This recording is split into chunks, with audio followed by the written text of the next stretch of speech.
الحمد لله وحده والصلاة والسلام على من لا نبي بعده أما بعد فأعوذ بالله من الشيطان الرجيم بسم الله الرحمن الرحيم هو الذي بعث في الأميين رسولا منهم يتلو عليهم آياته صدق الله العظيم وقال النبي صلى الله عليه وسلم لا يؤمن أحدكم حتى أكون أحب إليه من والده وولده والناس أجمعين او كما قال علیہ الصلاۃ والسلام۔ میرے واجب الاحترام دوستو بزرگوں، ویسے تو اللہ تبارک و تعالی کے انسان کے اوپر لاکھوں کروڑوں احسانات ہیں کہ اگر ان کا شمار کرنا چاہے انسان تو انسان کو شمار میں نہیں لا سکتا، ان کو گن نہیں سکتا، اور اگر اس کا شکریہ ادا کرنے لگ جائے ان احسانات پر تو ساری زندگی اگر سجدے میں گزار دے تو پھر بھی رب کے ایک احسان کا، اور رب نے جو نعمتیں عطا کی ان نعمتوں میں سے ایک نعمت کا بھی شکریہ ادا نہ کر سکے تو ان احسانات میں سے ایک احسان اور ایک کرم اللہ نے یہ بھی فرمایا کہ ہمیں تھوڑی دیر کے لیے اپنے اور اپنے حضور کی یاد کی محفل میں بیٹھنے کی توفیق عطا فرمائی۔ میرے دوستو، اللہ تبارک و تعالی کا ہمارے اوپر جو بہت بڑا احسان ہے وہ یہ ہے کہ اللہ تبارک و تعالی نے ہمیں مسلمان پیدا کیا اور حضور نور صلی اللہ علیہ وسلم کی امت میں پیدا فرمایا۔ دیکھیں کہ یہ ایک عام چیز نہیں تھی، اللہ کے ہاں ایک محبوب اور بلند و بالا مرتبے والی چیز تھی۔ ہم اگر اپنی انسانی نظر سے دیکھیں کہ اگر کوئی دوست ہمیں اپنی محبوب چیز ہدیہ اور تحفے میں دیتا ہے اور وہ کہتا ہے یار یہ بہت اچھی چیز ہے، یہ میری بہت پسندیدہ چیز ہے، یہ میں آپ کو دے رہا ہوں، تو وہ دوست آپ کو وہ چیز عطیہ میں دیتا ہے، گفٹ میں دیتا ہے، تو آپ اس کی حفاظت کرتے ہیں، اس کو دل سے لگاتے ہیں، اسے محفوظ جگہوں میں رکھتے ہیں۔ تو آپ خود بتاؤ کہ اللہ تعالی نے اپنی کائنات میں سے سب سے جو زیادہ محبوب چیز تھی وہ ہمیں عطا کی، تو ہمیں اس کو بھی دل سے لگانا چاہیے نا، اس سے بھی محبت کرنی چاہیے نا۔ دیکھو اللہ تعالی نے انسان پر لاکھوں کروڑوں انعامات کیے، احسانات کیے، لیکن احسانات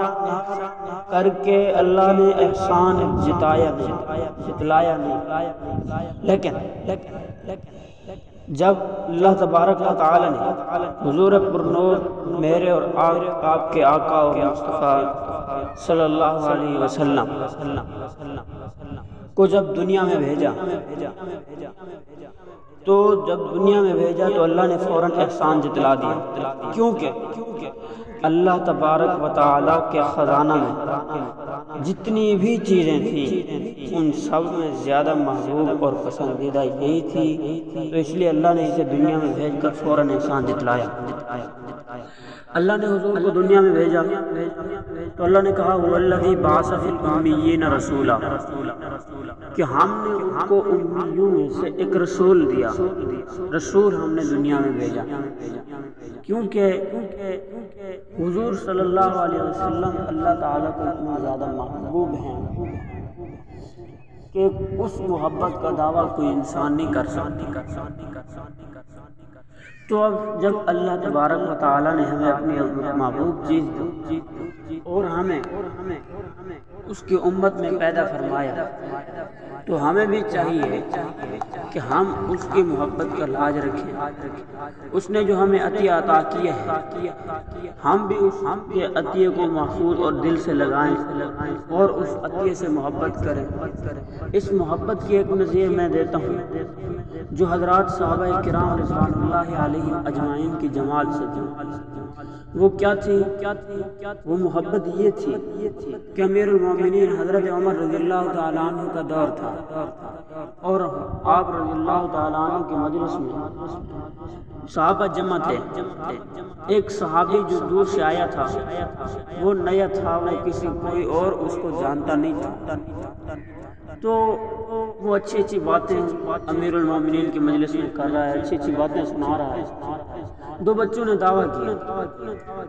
کہ یا امیر المومنین، یہ تو ہمارے باپ کا قاتل ہے، یہ تو ہمارے باپ کا قاتل ہے۔ آگے آپ توجہ سے رہنا، آپ کو یہاں محبت کی نظیریں میں دوں گا کہ ہمارے باپ کا قاتل ہے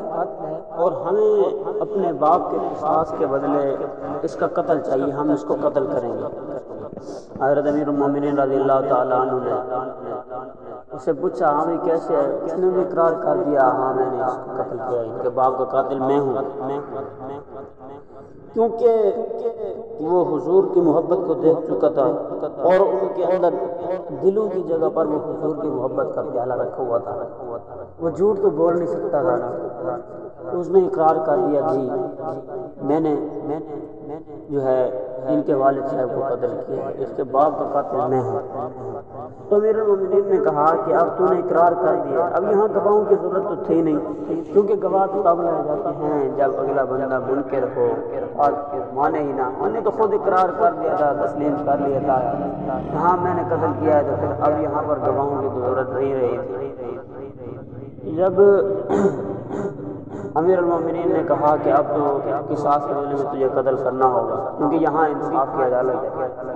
آج کل کی جو عدالتیں ہیں اس وقت یہ عدالتیں نہیں تھیں کہ سفارش چل جاتی، پیسہ چل جاتا، نہیں،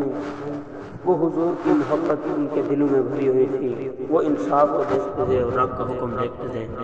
رب کا حکم یہی ہے کہ قصاص کے بدلے میں قتل کے بدلے میں قصاص لیا جائے، اس کو قتل کیا جائے، اگر وہ معاف کر دیتے ہیں تو پھر ٹھیک ہے۔ انہوں نے تو دعویٰ کر دیا تھا کہ ہمیں قتل چاہیے، ہم معاف نہیں کرتے اس وقت۔ تو انہوں نے کہا یا امیر المومنین ٹھیک ہے، مجھے قتل کرو لیکن مجھے تھوڑے ٹائم کی مہلت دے دیجیے، کیونکہ میں جو جہاں سے آیا ہوں، جس جگہ سے آیا ہوں، میں جنگل میں تھا، ویرانے میں تھا، میں اپنے بیٹوں کو، بیٹیوں کو، اپنی بیوی کو اکیلا جنگل میں چھوڑ کے آیا ہوں، ان کے آگے پیچھے کوئی نہیں ہے امیر المومنین، مجھے جانے دیجیے، میں آ جاؤں گا۔ تو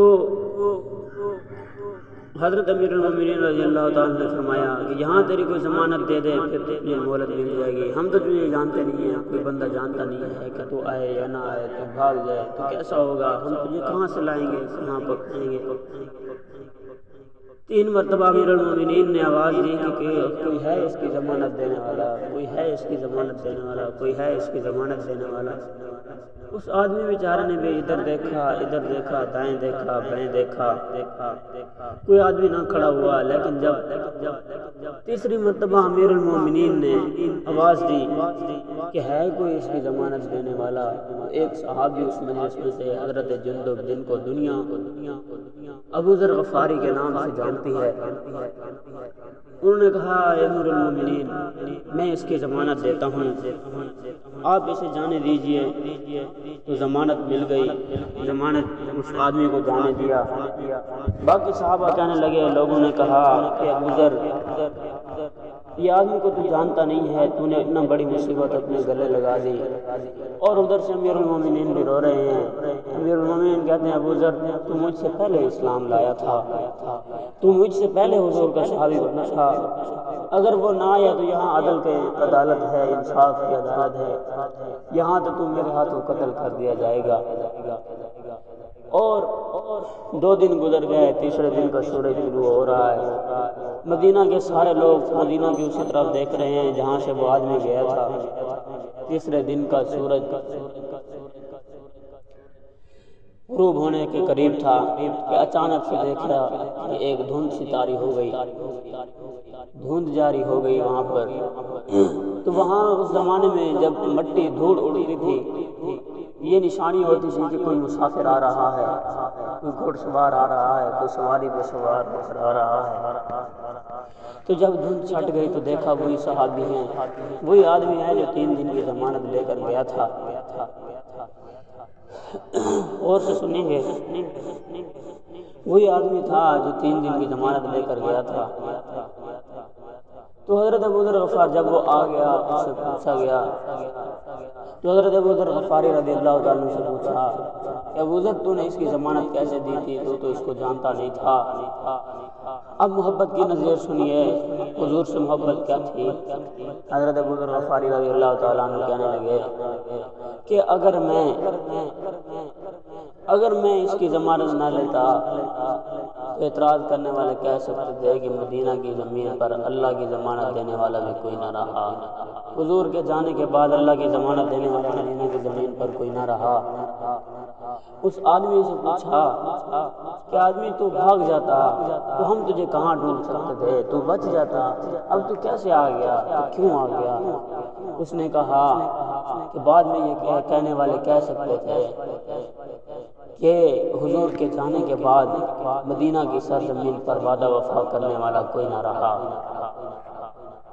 تو ان بچوں نے بھی کہا کہ جا تجھے معاف کر دیا، ہم اپنے باپ کا قصاص نہیں لیتے۔ ان سے پوچھا گیا تم نے تو پہلے کہا تھا ہم قصاص لیں گے، اب تم نے کیوں چھوڑ دیا، کیوں معاف کر دیا؟ تو انہوں نے کہا کہ یہ نہ کہے کہ حضور کے جانے کے بعد اللہ کی رضا کے لیے معاف کرنے والا بھی مدینہ کی سرزمین پر کوئی نہ رہا۔ میرے دوستو، یہ نظیر تھی حضور کی محبت کے پیالے انہوں نے اپنے جی کے اندر، اپنے نفسوں کے اندر، اپنی جانوں کے اندر اس طرح رکھے ہوئے تھے کہ ان کا ایک ایک عمل بتاتا تھا کہ حضور کی محبت سے یہ لدے ہوئے ہیں۔ حتیٰ کہ حضور نے جب وہ خون پہ لت پت ہوتے، حضور ان کو حکم دیتے، ایک مرتبہ وہ جنگ کر کے آئے، چلنے کے قابل نہیں تھے، زخم تھے، اندر سے بھی باہر سے بھی جسمانی زخم تھے، پریشان تھے۔ دوبارہ